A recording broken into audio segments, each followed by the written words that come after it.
Olá, como vai? And welcome back to the channel. Y'all know what this is. This is the language overview of Portuguese. But before we get into all that, as with any language with multiple major dialects, I have to explain how I'll be navigating that situation. The interesting thing here is that when I was first starting to learn Portuguese, I couldn't easily decide which dialect to focus on. On one hand, I knew Brazilian Portuguese was going to be more useful since I live in America, and also just because of the numbers, but on the other hand, Danço duro. Literally one of my motivators for learning Portuguese was Danço duro, you know, just one of the greatest songs of all time, and it's mostly in Spanish, but also partially in European Portuguese, the type spoken in Portugal, giving me somewhat of an affinity for that dialect. So I started out learning both, but later on when I was actually speaking Portuguese to people, Brazilian simply took over because all my Portuguese-speaking friends are Brazilian, and I ended up mostly imitating them. So in this video, assume Brazilian unless otherwise specified, but don't worry, I will be talking a lot about European Portuguese as well. With all that out of the way, let's go! To start, we gotta talk about the history of the language. Portuguese, or Português, is an Ibero-Romance language in the Indo-European language family. The Romans first took over what's now Portugal in around 139 BC, bringing Latin into the area. The pre-existing inhabitants of the Iberian Peninsula's west coast were the Lusitanians, an Indo-European group that was probably Celtic, but we don't know for sure, and they probably had some influence on what would become Portuguese. In fact, the shorthand term for Portuguese speakers today is Lusophone. Anyway, during and after the fall of the Roman Empire in 476 AD, this dialect of Vulgar Latin got influenced a bit by the Germanic tribes who took over the Iberian Peninsula, namely the Visigoths, and was overall freer to evolve since the Romans were no longer steering the language. Specifically, the dialect that we care about today is Galician Portuguese, also known as Old Portuguese or Medieval Galician, depending on the context, spoken in the northwest corner of the peninsula, and it kinda had to be because in 711, the Moors invaded from the south and brought Islamic rule to the peninsula. This, of course, introduced a good amount of Arabic loanwords to Portuguese, about 500 of them. The Catholics took back the peninsula throughout the 1100s, during which time Portugal gained independence from the Kingdom of Leon and Castile in 1143. Old Portuguese is generally considered to have lasted until the year 1400, at which point modern Portuguese is considered to have started due to them being considered a separate language from Galician. After that, the Portuguese Empire conquered several places by sea during the age of colonialism, spreading their language with them, most notably to Brazil and some parts of southern Africa and various points along the Asian coast. Today, Portuguese is an official language in Portugal, Brazil, and 7 other countries, plus the Chinese territory of Macau, and a recognized minority language in Uruguay and South Africa. In total, it has about 232 million native speakers, and about 25 million people speak it as an L2, which adds up to approximately 257 million total speakers. Portuguese ranks 5th in the world for native speakers, yes, that's much higher than French, and 9th in the world for total speakers. So now let's look into how Portuguese sounds. Overall, Portuguese has a fairly rich phonology with 13 vowels and 21 consonants, totaling 34 phonemes. We'll talk about the vowels first, and they're very interesting. For one, Portuguese has 5 nasal vowels, a, e, and u. Along with this, there's also a good amount of diphthongs in Portuguese, both oral and nasal. One of the nasal diphthongs that you should really familiarize yourself with if you're learning Portuguese is ão, because it appears everywhere in this language, like in pão, cão, tubarão, gavião, fogão, and estação. But the thing I need to address most about the vowels is that Portuguese has vowel reduction, although the rules governing it differ by dialect. European Portuguese is far more aggressive about its vowel reduction. For one, vowels get reduced in all unstressed syllables in Portugal, whereas in Brazil, reduction only happens in the last syllable of the word, provided it's unstressed. Most of the reduction patterns are shared between both dialects. For instance, a becomes a and o becomes u, while e and u don't get reduced, as reduction in Portuguese has a general tendency of upward shifting. However, the reduction of e differs between the dialects. In Portugal it becomes e, while in Brazil it becomes e. In addition to the change in vowel quality though, in fluently spoken European Portuguese, a lot of reduced vowels can just flat out disappear, while this doesn't happen in Brazil. To give some examples of vowel reduction, in Brazilian Portuguese we have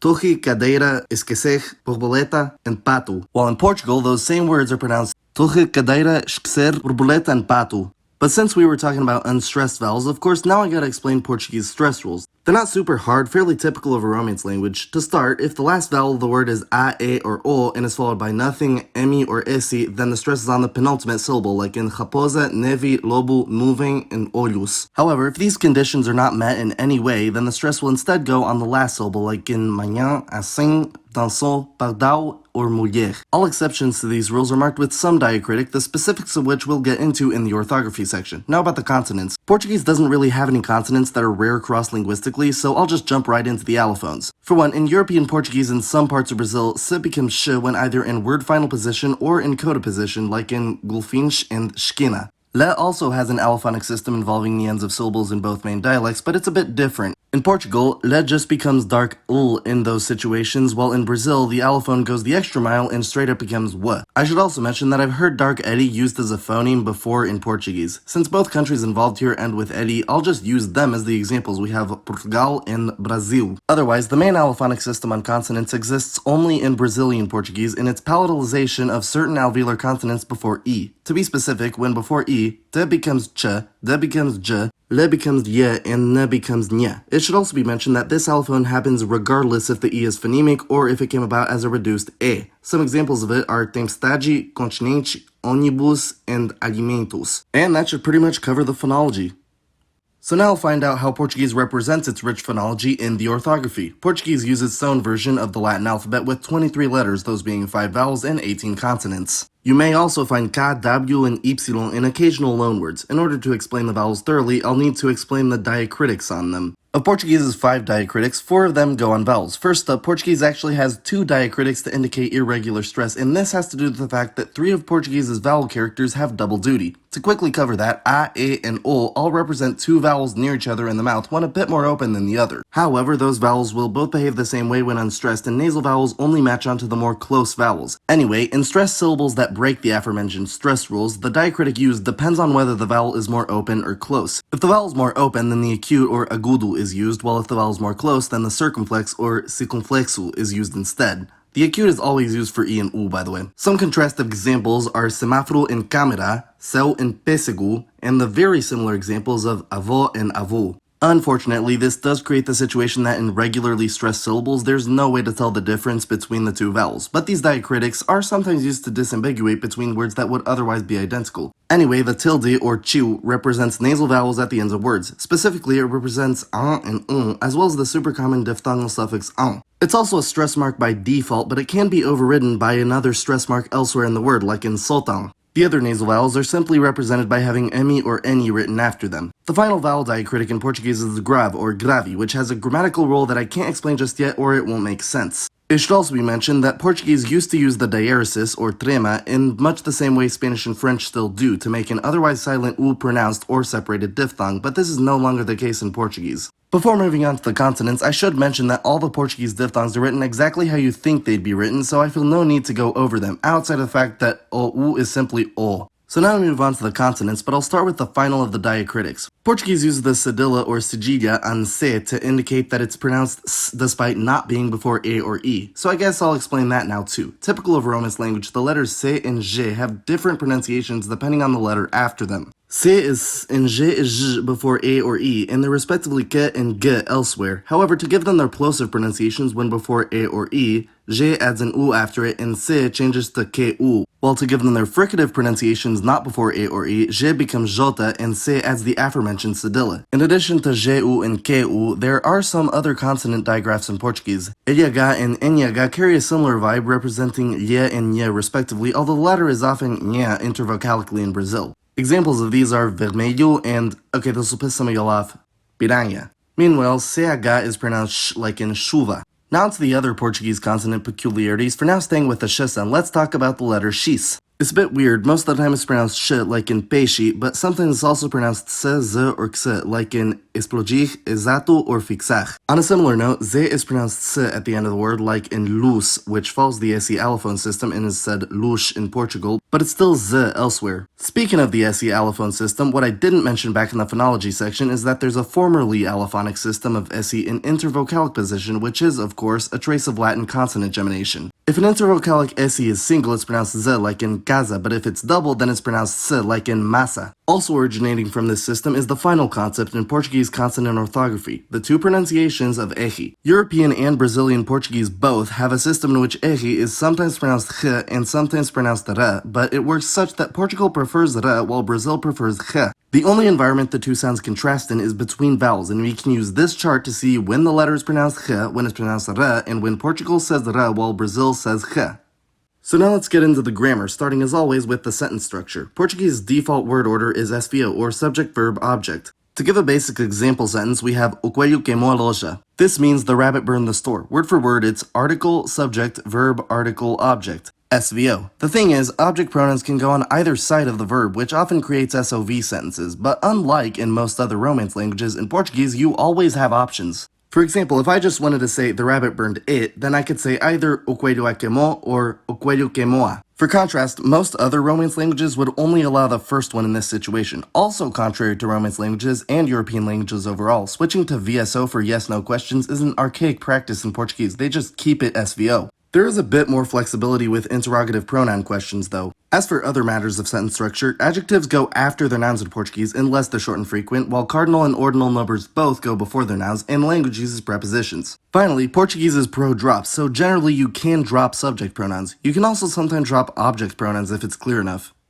So now let's talk about the nouns. Portuguese nouns are inflected for two numbers, singular and plural, and divided into two genders, masculine and feminine. The gender of a noun is pretty easy to determine for the most part. The general guidelines are that masculine nouns end with o like vento or barco, while feminine nouns end with a like lua or montanha. However, if the noun ends with an, it's probably masculine unless the letter before that suffix is se with a cedilla, esse, or ze, in which case it's probably feminine. For example, falcão and verão are masculine, while solução and razão are feminine. Otherwise, nouns ending with emi are mostly feminine, nouns ending with edi or another consonant are mostly masculine, and nouns ending with e are a bit of a toss-up but mostly feminine, unless they end with de, in which case they're almost always feminine. For example, leite and peixe are masculine, while carne and chave are feminine, and so are eletricidade and cidade. There are of course exceptions to all these rules, but regardless, how do we pluralize Portuguese nouns? It's pretty easy for the most part. You just add esse to the end like barco to barcos, montanha to montanhas, and cidade to cidades. But there are some other patterns to be aware of.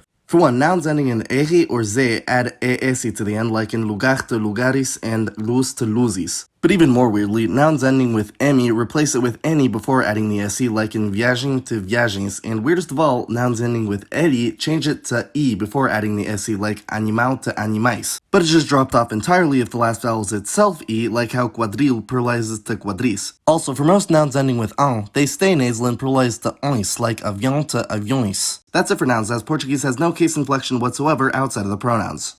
So now let's talk about the articles. Of the main types, Portuguese has 8 total, 4 definite and 4 indefinite, and they're all words that precede the noun. The articles are inflected for the same genders and numbers as the nouns, so here are the definite ones. You'll see they're basically identical to the characteristic noun suffixes that indicate the gender. Here are the indefinite articles, which also resemble the ends of certain nouns. Portuguese also has a 3-way distinction on its demonstrative pronouns between proximal, medial, and distal, along with differentiating between the demonstrative articles and the pronouns. In addition, all of the Portuguese articles, demonstrative and otherwise, sometimes called anaphoric, can get prefixed by certain prepositions. Namely, if you have G, meaning of, before an article, you combine them by just adding a de to the front of the article, and if the preposition is a, meaning to, you just add a to the front. Oh, by the way, remember how I said the grave has a grammatical function in Portuguese? Well, this is it right here. It's used to combine the preposition a with the article a to create the combined word a. And finally, if it's the preposition em, meaning in or on, then the letter you add is any. Yeah, this is why knowing a lot of languages is useful, because those of y'all who know other Romance languages definitely understood this discrepancy immediately. This whole system being universally applicable is why I feel like Portuguese has the most morphologically convenient article system of all the articled languages I know. Finally, a weird quirk of Portuguese is that in some dialects and situations you can put the gender-appropriate definite article before people's names when talking about them. They can also optionally go in front of possessive pronouns. Speaking of which, now let's talk about the personal pronouns. Here's the big chart of them, and you'll notice that there are 3 columns representing 3 cases of pronouns. There's the subject pronouns, the verbal objects, and the prepositional objects. The latter 2 are pretty self-explanatory. These go on verbs and these go after prepositions. As for the main topics of this segment, we have to talk about você. Like many European languages, Portuguese has a distinction between informal you, tu, and formal you, você. And the same thing happens in the plural with informal vós and formal vocês. Or at least European Portuguese does this. Brazilian Portuguese has actually gone the extra mile and had você and vocês replace their informal counterparts completely, but only in subject form. The object forms of tu and vós are generally still used there. Outside of that, let's talk about the third person object pronouns, which have extra variation. First off, si is a reflexive pronoun, meaning it refers back to the subject. There's also a difference on these between direct and indirect object, where u, a, us, and as are the direct objects and are gendered, while ye and yes are the indirect objects. It should also be mentioned that if one of the direct objects is attached to the end of an infinitive verb specifically, the eri will drop off the end of the verb and an eri will go at the beginning of the pronoun. In addition to what you see here, most object pronouns also have specialized contractions with the preposition con, meaning with, completing what Spanish wishes it had. Yes, I'm salty. Finally, for the pronouns, here are the possessives, which are inflected for gender and number, but other than that, they're not really peculiar in any particular way. And here are the numbers. This shouldn't be too hard of a section, so here's 1 through 10. As you can see, only 1 and 2 are inflected for gender. 1 is literally the indefinite articles for masculine and uma for feminine, while 2 is dois for masculine and duas for feminine. Numbers don't affect the pluralization of nouns, and the tens place goes before the ones place in 2-digit numbers. As with most of the languages I know, numbers 11 through 19 don't follow the same pattern as the higher 2-digit numbers. Finally, the ordinal numbers 1st through 10th look like this, not following a clear pattern necessarily, but at least most of them look like the cardinal number. Now it's time for the adjectives. Portuguese adjectives inflect for the nouns gender and number. Well, except for the ones that don't inflect for gender, but they're easy enough to figure out. Also, the inflections look exactly like their equivalent inflections for nouns. As for the adjectives that don't inflect for gender, they generally end in e, ze, or eri. Examples of these are verde, feliz, and nacional. By the way, the stem changes that we talked about for certain endings on plural nouns also apply to adjectives as seen here. Anyway, the other adjectives do agree for gender, like amarelo ending with o in the masculine singular, as well as a lot of demonins like português, which simply add on the a suffix. Adjectives ending in ang can be a bit weird though. On one hand, it could be the augmentative suffix, in which case it pluralizes like the equivalent noun suffix and becomes ona in the feminine, like grandao. But if it's not the augmentative suffix, then the feminine form will just be an, like what happens to cristão. Outside of these rules, it's important to note that the words for good and bad are completely irregular, with the charts for bon and mau looking like this. As well, these two adjectives also have their own distinct adverbial forms, bem and mau with an eri, respectively, as well as distinct comparative and superlative forms which other adjectives don't have at all. Therefore, the final thing to talk about with the Portuguese adjectives is how to form adverbs from other adjectives. Basically, you just take the feminine singular form and add meici to the end, like this. Now it's once again time for the dreaded subject of the verbs in a Romance language. First off, Portuguese has two verbs meaning be, and they're not interchangeable. There's ser, which is used for more permanent things like sonhar azul, but there's also estar, which is used to describe temporary states like estamos na praia. Anyway, onto the rest of the verbs. Portuguese has three verb classes, those being aegi, eegi, and iegi, based on the verb's infinitive suffix. Portuguese finite verbs are primarily divided into four moods. First is indicative, which is the main mood, it just indicates what's happening. Then there's the subjunctive, which is used in subordinate clauses when you're unsure about the verb's occurrence. There are more specific rules to it, which you'll find if you're learning language, but as I say every time I do a Romance language overview on this channel, generally be aware that the subjunctive expresses doubt. Next, the conditional mood means that the verb would happen under some condition, and finally, the imperative mood is used for giving direct instructions. As for tenses, at least in the indicative mood, which has the widest variety of tenses, you'll find the present tense and the future tense, but then the past tense is split in three based on aspect. The imperfect is used for actions that were ongoing or habitual in the past, while the preterite is used for actions that happened once in the past or had a clear start and end, but the third past aspect, the pluperfect, is used for when the action had already happened before something else the speaker is referencing. And based on the way I had to phrase that, some of y'all probably know where I'm going now. Portuguese shares that weird feature of the standard average European Sprachbund where you can express an action having already been completed before another action by forming a composed phrase with the auxiliary verb ter, meaning have, followed by the masculine singular past participle of the action verb. Portuguese is actually odd for having a specific verb conjugation for what would sometimes be called the past perfect in form with the have auxiliary in other languages. So now that all the meanings are out of the way, it's time for conjugations, specifically those of regular verbs. We'll talk about the irregulars later. The regular verbs I'll be using to demonstrate the conjugation tables will be falar for the aegi verbs, esconder for the eegi verbs, and partir for the iegi verbs. But before getting to any of the specific conjugations, here's just an empty chart because I need to point something out. Remember back in the pronouns when I talked about how Brazil fully replaced tu and vos with você and vocês? Well, their second-person conjugations went with them as você and vocês use the third-person conjugations instead. This means that these two conjugations only apply to European Portuguese, and because of this, I'll be writing the IPA in European Portuguese for those two boxes specifically, as doing it in Brazilian Portuguese would be illogical. Anyway, we'll start with the indicative present tense, so here's falar, which uses conjugations with a, as opposed to esconder and partir, which both largely use e conjugations. But do notice that they differ in terms of their first and second-person plural conjugations. This pattern, called the thematic suffixes, i.e. the ones that match the infinitive, is found throughout much of the indicative mood. Likewise, here's the preterite of falar and now esconder and partir. Same basic theme, but I need to point something out on the falar chart. As you may notice, the first-person plural form is identical to that form in the present tense in pronunciation in Brazil. However, in Portugal, they add an acute to the preterite form to disambiguate between the tenses. This isn't done in Brazil or to the eegi or iegi verbs. Now here's the pluperfect, which conveniently keeps the vowel from the infinitive suffix in all three forms. But for the imperfect, there's a very glaring difference between the aegi verbs on one end and the eegi or iegi verbs on the other. Here's falar, which uses forms with a v as opposed to esconder and partir, which use forms with an e. Now for the future tense, which is a bit different as it gets conjugated off the infinitive rather than just the root, but all the suffixes are the same between falar, esconder, and partir. Now I'll talk about the subjunctive conjugation. So remember back when I said that the indicative mood largely uses thematic suffixes? That's important now because the subjunctive present actually uses the athematic suffixes, meaning the vowels are opposite from the infinitive suffix. Here's falar, which uses the e endings here, while esconder and partir use the a endings. Now for the subjunctive imperfect, which is the only type of past tense with representation in the subjunctive mood in Portuguese. It behaves somewhat like the pluperfect, keeping the infinitive suffix's vowel on the verb, but the suffix for the subjunctive imperfect is si, plus whatever personal suffix applies. And finally, the thing I've been teasing at since the Spanish and French language overviews, we can talk about the Portuguese subjunctive future. It's actually pretty simple. You just take the infinitive form and add the appropriate personal ending. However, these verbal forms are also used for another especially Portuguese purpose, the personal infinitive or infinitivo pessoal. This actually does exist in English, as in it's bad for them to talk instead of it's bad that they talk, which is a subjunctive phrase. In Portuguese, that first sentence would be é mau falarem. It should also be mentioned that for irregular verbs, which we'll talk about later, the personal infinitive and subjunctive future are generally not the same. This is just a thing in regular verbs. Now let's move on to the conditional mood. It's conjugated similarly to the indicative future, but with ia suffixes. Here's falar,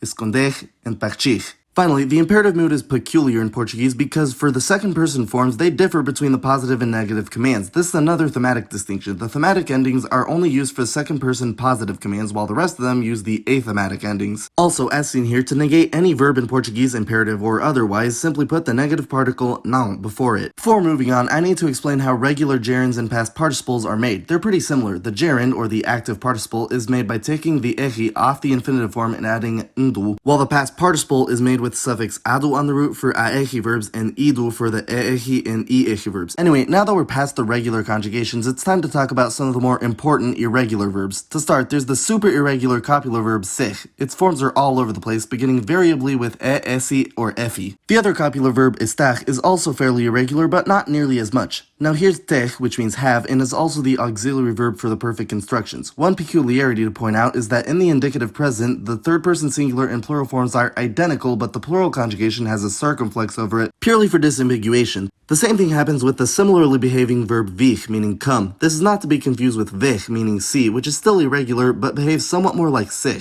Outside of this group, there's fazer, meaning do, which looks like this, but notice how its most irregular spot is the past participle of all places. Similar patterns can be found in dizer, meaning say, and also somewhat in trazer, meaning bring. Saber, meaning know, is also a bit strange, especially when you say I know. It looks nowhere close to what you expect, while querer, meaning want, looks like this, far more irregular in some places than others. Finally, here's ich, meaning go, which is completely suppleted in many places. Hopefully that covers the main irregular patterns. Fortunately, Portuguese doesn't have the obscene amount of irregularities found in some of its relatives to the east. To finish out the verbs, Portuguese does have a couple composed forms expressing aspect that need to be expanded on. I've already talked a bit about the perfect forms, so here's just some examples of them. I should mention that the past participles used here are adjectives, and if they're used as adjectives, then they'll agree with their noun for gender and number, but they don't do that in the perfect constructions. In addition to this, Portuguese has a progressive aspect as well, which is formed using the appropriately conjugated form of estar, followed by the gerund of the action verb, or at least that's how Brazil does it. In Portugal, they prefer instead to use estar plus a plus the infinitive of the action verb. Here's some examples of that.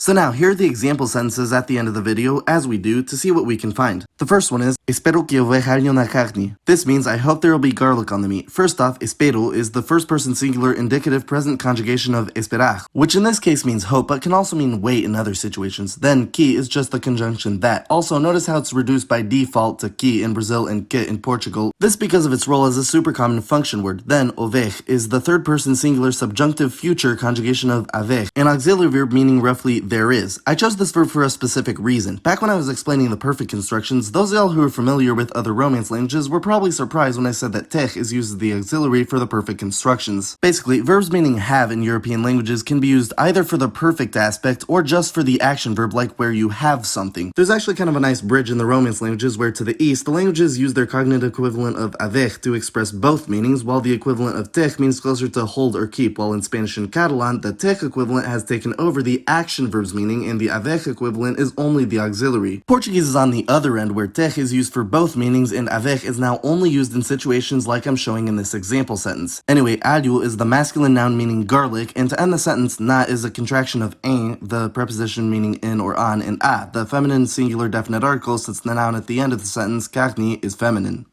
The other example sentence is, os lagartos escolheram suas rochas quentes quando vocês os viram. This means the lizards had chosen their hot rocks when y'all saw them. First off, os, the first time, is the masculine plural definite article modifying lagartus, the masculine plural noun meaning lizard, singular form lagartu. Then, escolheram is the third person plural pluperfect conjugation of the EEG verb escolher, meaning choose. The pluperfect is used here to indicate that that action had already taken place before another action understood by the context. That action will show up later in the sentence. Next, suas rochas quentes is their hot rocks. Suas is the third person possessive pronoun, singular or plural, doesn't matter here, for feminine plural nouns, and rochas is the plural of rocha, the feminine noun meaning rock, while quentes is the plural form of quente, meaning hot. Quente doesn't get modified for gender as it ends with e. After that, quando is the conjunction meaning when. It could also be the interrogative pronoun with no spelling changes. Finally, we have vocês viram. A few things are happening here. For one, vocês is the Brazilian word for y'all, which gets third-person conjugations. Namely here, viram is the third-person plural preterite conjugation of ver, meaning see. If the sentence was European instead, then it would end with quando vossos vistes. And lastly, os in this case is the masculine plural direct object pronoun, and because it's masculine, we can tell that it refers back to lagartos.